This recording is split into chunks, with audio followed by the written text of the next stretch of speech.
नमस्कार मंडळी, कसे आहात? नणंद वहिनी रेसिपीजमध्ये तुम्हा सर्वांचं मनापासून खूप खूप स्वागत आहे. आज आम्ही बऱ्याच दिवसांनी व्हिडिओ अपलोड करत आहोत, त्यामुळे खूप छान असं आलू पराठ्याचा व्हिडिओ बनवलेला आहे. आपण व्हिडिओ शेवटपर्यंत नक्की बघा. सगळ्यात आधी आपण कणिक मळून घेऊया. कणिक मळण्यासाठी गव्हाचं पीठ घेतलेलं आहे. त्यानंतर त्यात हळद, चवीनुसार मीठ आणि तेलाचं मोहन देतो ना आपण, त्या पद्धतीनेच आपण तेल टाकून छान असं मिक्स करून घेऊया. आणि या पद्धतीने मिक्स झालं की मग आपण थोडं थोडं करून पाणी टाकत छान अशी कणिक मळून घेऊया. आपल्याला जास्त घट्टसर कणिक न मळता थोडी ओलसरच कणिक ठेवायची आहे, जेणेकरून आपण जेव्हा पराठे बनवू तेव्हा आपलं सारण जे आहे ते अजिबात पराठ्याच्या बाहेर येणार नाही.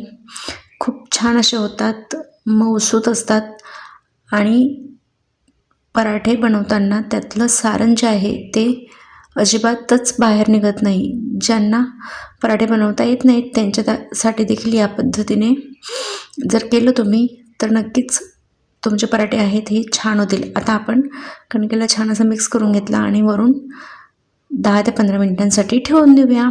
त्यानंतर आपण दुसरीकडे बटाटे उकडून घेऊया. त्यासाठी आम्ही 10 ते 15 छोटे छोटे आकाराचे बटाटे 2 शिट्ट्या करून घेतलेल्या आहेत, जेणेकरून बटाटे जे आहेत ते छान असे वाफवून होतील. आणि बटाटे वाफून होतील तोवर आपण त्यासाठी लागणारं साहित्य तयार करून घेऊया.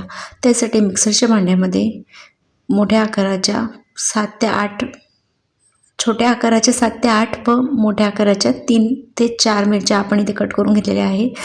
पराठे जरी म्हटले तरी थोडे स्पायसी असले तरच त्यांची चव ही खूप छान लागते. त्यानंतर 1 इंच आलं, 10 ते 12 लसणाच्या पाकळ्या, छान असं वरून थोडं जिरं घालूया आणि मिक्सरमधून वाटून घेऊया.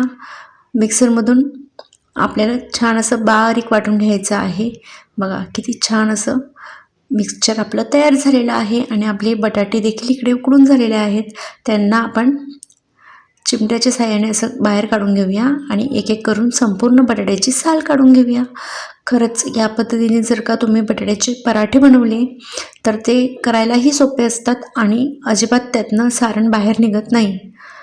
बघा बटाटेही छान अशी साल काढून झालेली आहे. त्याला आपण पावभाजी स्मॅशरने छान असं स्मॅश करून घेऊया. बघा किती छान असं बारीक आपला बटाटा करून झालेला आहे. आता आपण त्याला फोडणी देऊन आतलं सारण जे आहे पराठ्याचं ते तयार करून घेऊया. त्यासाठी सगळ्यात आधी कढईमध्ये तेल गरम करून घेतलं, त्यात मोहरी आणि कढीपत्ता टाकून छान असं कढीपत्ता तडतडला की मग आपण जो हिरव्या मिरचीचा ठेचा तयार केलेला होता तो घालूया आणि छान असं फोडणी देऊया. बघा छान असं आपल्याला मिक्स करून घ्यायचं आहे. त्यानंतर आपण हळद पण टाकून झाले की मग आपण त्यात चवीनुसार मीठ घालूया. मीठ टाकून पुन्हा एकदा मिक्स करून घेऊया आणि मग आपण जे बटाटे उकडून घेतलेले होते त्यांना छान असं बारीक केलेलं आहे ते चमच्याने घालूया. बघा बटाटे किती छान असे मऊसूत शिजून गेलेले होते, त्यामुळे त्यांचं जे पेस्ट आहे ते खूप छान असं तयार झालेलं आहे. आता आपण छान असं मिक्स करून घेऊया. बघा भाजी दिसायलाच किती सुंदर आणि खूप छान असा सुगंध दरवळतो आहे. बघा वाह, खूप साधी आणि सोप्या पद्धतीने झटपट होणारे हे आलूचे पराठे. वरून थोडी कोथिंबीर घालून पुन्हा एकदा मिक्स करून घेऊया. खरंच खूप पटकन होतात हे पराठे. पराठे करायचं म्हटलं की खूप विचार करावा लागतो की पराठे बनवायचे तर आधी कणिक मळावी लागेल असं तसं, पण या पद्धतीने जर का तुम्ही केलं तर झटपट असे आपले पराठे तयार होतात. बघा कणिकही छान झालेली आहे, तिला आपण या पद्धतीने ओढून घेऊया. ज्या पद्धतीने आपण पुरणपोळीची कणिक ओढतो त्याच पद्धतीने आपण ही कणिक देखील करून घेतलेली आहे. आता आपण कणकेचा छोटा छोटा गोळा घेणार आहोत. बघा तुम्ही व्हिडिओमध्ये पाहणारच की बघा किती छोटासा गोळा घेतलेला आहे, तरी देखील आपलं जे सारण आहे ते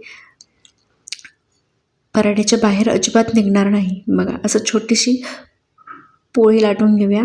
त्यानंतर भरपूर असं बटाट्याचं जे मिक्सचर आहे ते त्यात ठेवून अशा पद्धतीने पॅक करूया. ज्या पद्धतीने पुरणपोळी करतो त्याच पद्धतीने आपल्याला हे करायचे आहेत.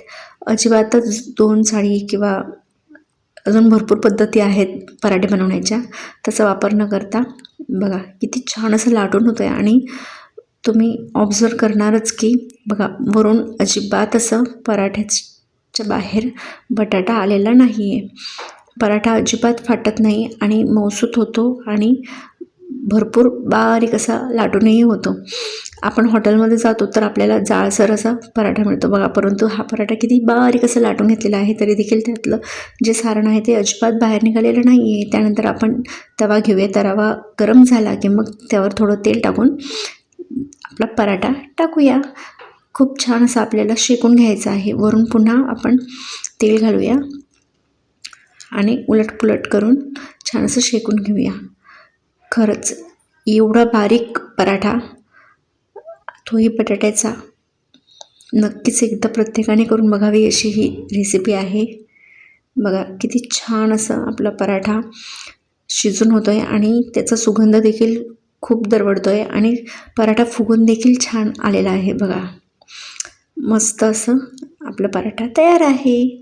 तुम्ही याला चटणीसोबत, टोमॅटो केचपसोबत सर्व करू शकता आणि दहीसोबत तर खायला खूप छान असे हे बटाट्याचे पराठे लागतात.